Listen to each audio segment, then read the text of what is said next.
Perkenalkan, nama saya Astiananda dengan NPM 073825111095 dari kelas B Prodi Teknik Pertambangan Universitas Hairun Ternate. Di sini saya akan menjelaskan materi dari geologi dasar tentang tektonik lempeng, geologi struktur, dan stratigrafi. Pada poin pertama ada tektonik lempeng.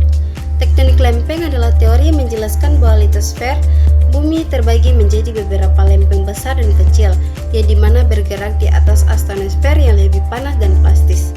Sedangkan lempeng tektonik adalah bagian paling atas bumi dengan fenomena yang muncul akibat proses pergerakan dan mempengaruhi tinggi rendah bumi tersebut. Nah, adapun jenis lempeng. Ada lempeng benua, merupakan bagian dari litosfer bumi dan mengapung di atas astronosfer semifluida di bawahnya. Kemudian lempeng samudra adalah lempeng tektonik yang utamanya membentuk dasar samudra dan dicirikan oleh komposisinya yang lebih tipis dan padat dibandingkan lempeng benua. Dan adapun lempeng komposit adalah jenis lempeng tektonik yang tersusun dari kombinasi kerak benua lebih ringan dan kerak samudranya lebih padat, serta jenis pergerakan lempeng. Pergerakan yang dimaksud yaitu pergerakan lempeng-lempeng kerak bumi yang terjadi akibat arus konveksi di mantel bumi, menyebabkan pembentukan gunung, gempa, dan aktivitas vulkanik di atas lempeng. Ada 3 jenis pergerakan lempeng, yaitu 1. Divergen, yang berarti saat dua lempeng bergerak menjauh, magma dari dalam bumi naik ke permukaan lalu membeku dan membentuk kerak bumi baru.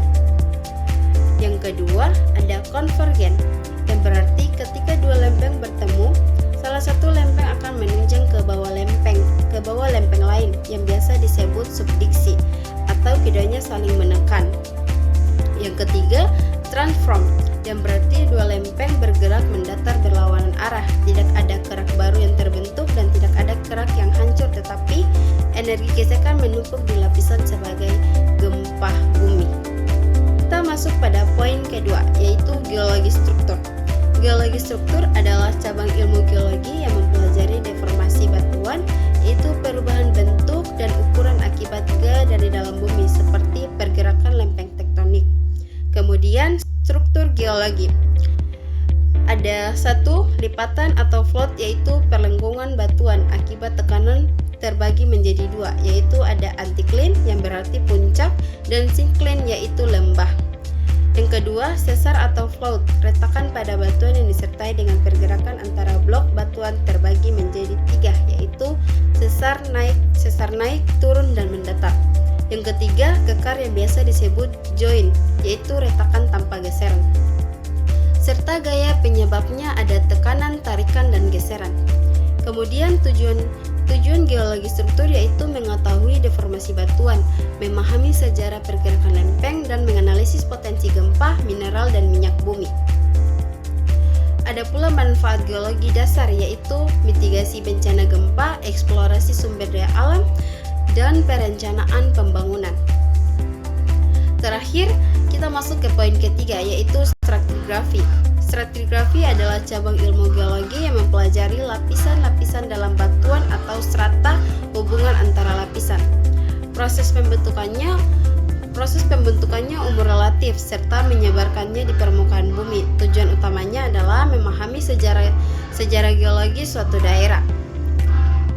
Kemudian ada prinsip dasar stratigrafi. 1.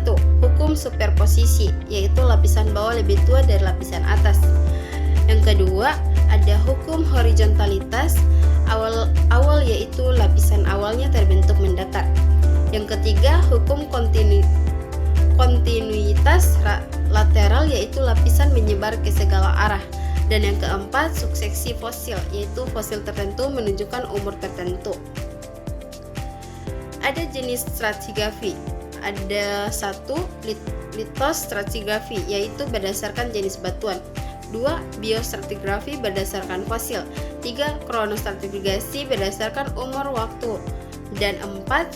Seismostratigrafi berdasarkan data seismik. Ada pula manfaat stratigrasi yaitu eksplorasi minyak, gas, dan batu bara, penelitian sejarah kehidupan bumi, serta pemetaan geologi. Sekian dari saya. Wassalamualaikum warahmatullahi wabarakatuh.